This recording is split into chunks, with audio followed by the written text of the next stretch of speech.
요한이 세례를 베풀자 요한에게 세례를 받았던 예수님이 다시 자기도 가서 세례를 베풀기 시작을 했습니다. 그러니까 요한의 제자들이 화가 났어요.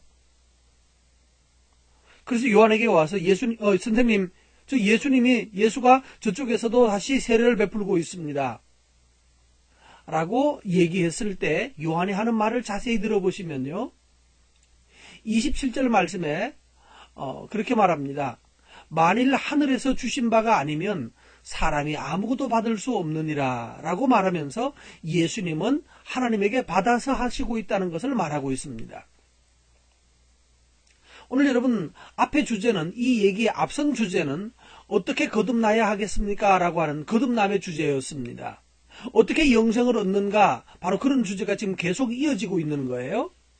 그래서 영생에 대한 주제를 이어가다가 영생의 샘플로 또한 요한 얘기가 다시 들어오고 있는 것입니다. 자, 요한은 그래서 예수님이 세례 베푸는 모습을 보고 요한이 하는 말, 이건 하나님이 주신 것이다. 그래서 사람이 거듭나는 것은 내가 거듭나야 되겠다라고 해서 거듭나는 것이 아닙니다. 하나님이 거듭난다는 말은 두 번이라는 뜻도 있지만 더 정확하게 원문 얘기를 하면 위로부터라는 뜻입니다. 다시 말하면 하나님으로부터 난다는 뜻이에요. 우리 육체가 부모로부터 태어났다면 우리 영혼이 다시 하나님에게서 또는 성령으로 말미암아 다시 태어나는 것. 이건 내 손에 있는 것이 아니라 하나님의 전권에 해당되는 것입니다. 하나님이 하시는 일이란 말이에요. 그래서 내가 그리스도가 아니라는 것을 너희들이 알고 있고 또 내가 그리스도를 소개했다면 너희들은 당연히 그 그리스도가 존귀케 되는 것을 기뻐해야 될 자이다 라고 26절에 말합니다. 나는 내가 증언할 자는 바로 너희인데 너희가 지금 이상하게 오히려 그걸로 질투하느냐. 아니야, 우리의 역할은 이거야 라고 말하면서 우리의 역할은 들러리라고 말하는 것입니다. 신부를 취하는 사람은 신랑이죠. 근데 신랑의 친구들이 잔치 때가 되면 아주 기뻐하죠. 자기들이 신나잖아요. 바로 나는 이런 기쁨으로 충만하다라고 말합니다. 결국 세례 요한은 예수님을 드러내고 예수님을 자랑하고 예수님을 전하는 일을 위하여서 자기는 들러리에 불과하다라고 말합니다. 그래서 더 심하게 예수님은 흥하여야 되고 나는 쇠하여야 할 것이다. 예수님은 흥해야 되고 나는 망해야 된다는 거예요. 여러분, 이게 그리스도인 사역자들이 예수님 앞에서 해야 될 사명이고 모습입니다. 정말로 예수님을 모신 사람은 이렇게 사는 거예요. 예수님 덕분에 예수님 이용해서 하나님 믿어서 내가 더 잘되자라고 하는 열망 가진다면 아직까지 거듭난 것이 아닙니다. 그는 흥하여야 되겠고 나는 망해야 될 사람. 내 안에서 예수님이 흥하고 나는 쭈그러지고 쇠하여지고 망하여야 되는 존재입니다. 근데 우리는 예수님을 통해서 우리 자신을 너무 더 멋있게 하려고 많은 열망과 열의를 가지고 있습니다. 이것이 거듭나지 않았다는 증거입니다. 31절 말씀부터 보시면 위로부터 오시는 이는 예수님이죠. 예수님은 만물 위에 계시고 땅에서 난 이는 세례 요한 자신이에요. 땅에서 난 이는 땅에 속하여 땅에 속한 것을 말하는 거예요. 결국 예수님은 하나님에게 속하였고 만물 위에 계시는 분이신 거예요.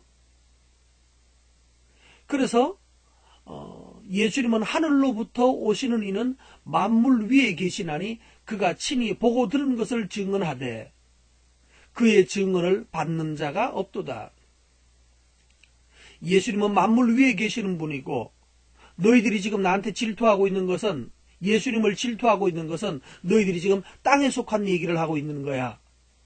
정말 우리가 하나님으로부터 거듭나고 위로부터 거듭났다면 위로부터 태어난 자라면 내 안에서 나를 통하여 그리스도가 존귀케 되고 나는 쇠하여지는 것을 기뻐하는 그 사람이 바로 정말 위로부터 난, 다시 말해서 거듭난 사람입니다. 근데 내가 이렇게 말을 해도 도무지 32절에 나의 증언을, 이것을 받아들이는 자가 별로 없다는 거예요. 예수님을 흥하게 하고 나는 쇠하여야 될 것이라고 말하고 있지만, 성경이 이렇게 말하고 있고 수없이 많은 교회 다니는 사람들이 이것을 읽고 듣고 있지만, 그러나 어떻게 하면 내가 기도를 더 많이 해서 더 성장을 하고 더 잘하고 더 멋있게 되려고, 이런 열망으로 가득한 동안에는 우리는 거듭나지 못합니다. 34절 말씀에 보면 하나님의 보내신 이는 하나님의 말씀을 하나니 이는 하나님이 성령을 한량없이 주신다. 오늘 여러분, 우리가 그리스도 앞에서, 예수님 앞에서 겸비한 자가 되고 낮은 자가 되려고 할 때 하나님이 성령을 한량없이 주신다라고 말씀하죠. 예수님이 바로 성령을 한량없이 받으신 분이고, 요한이 지금 성령으로 말미암아 말하고 있습니다. 또한 저도, 그리고 우리 모두도 하나님의 성령을 한량없이 받아서 정말 땅의 일을 생각하고 어떻게 나를 더 유익하게 할까, 어떻게 나를 더 이 세상에서 폼나게 할까, 이 열망에 매여 있는 것이 아니고, 내가 어떻게 성공할까가 아니라 어떻게 그리스도를 드러내고 어떻게 그리스도를 존귀케 할까, 이 열망으로 불붙는 사람들 되시기를 바랍니다. 36절 말씀 중요합니다. 외우셔야 합니다. 요한복음 3장 16절은 알고 있고 1장 12절은 알고 있는데 36절은 잘 읽지를 않습니다. 자세히 보십니다. 아들을 믿는 자에게는 영생이 있고 아들을 믿지 않는 자에게는 영생이 없다라고 말했죠. 아닙니다.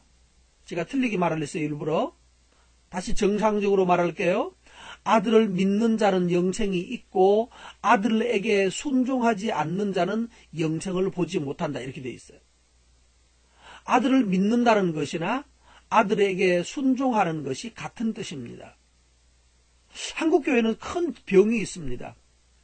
예수님 믿는 거하고 순종하는 것을 구분해 버렸습니다. 아주 사탄적 가르침입니다. 마귀가 가르친 걸 거예요, 이거 분명히.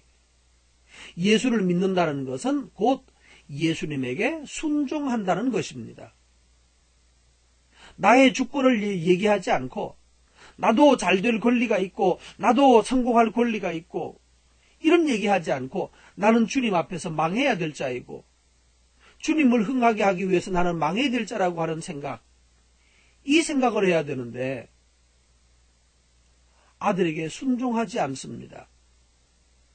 오늘 여러분, 예수님에게 순종해서, 세례 요한이 예수님에게 순종해서 행하는 모습을 보면서 우리도 세례 요한처럼 예수님을 따르기로 합시다. 그것이 예수님을 믿는 것입니다.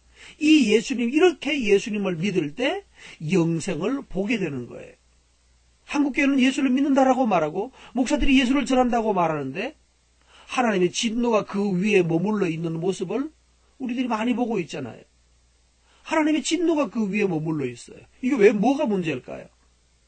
예수님 믿는다고 하는데 실제로는 예수님께 순종하지 않는 것입니다. 여러분, 믿음과 행위는 별개의 것이 아닙니다. 예수 믿으면 구원을 받고 순종하면 복을 받다, 이거는 받는다, 이거는 거짓말이에요. 잘못된 말이에요. 이거는 31절에 말하는 대로 땅에 속한 말입니다. 믿으면 구원받고 순종하며 복을 받는 것이 아니고, 예수를 믿는다는 것은 곧 예수님에게 순종한다는 것입니다. 오늘 말씀에 순종할 것은 이겁니다. 나는 망하여야 될 것이다. 예수님은 흥할 것이고 나를 통하여 예수님이 흥하게 하는 일을 위해 열정으로 오늘 살아가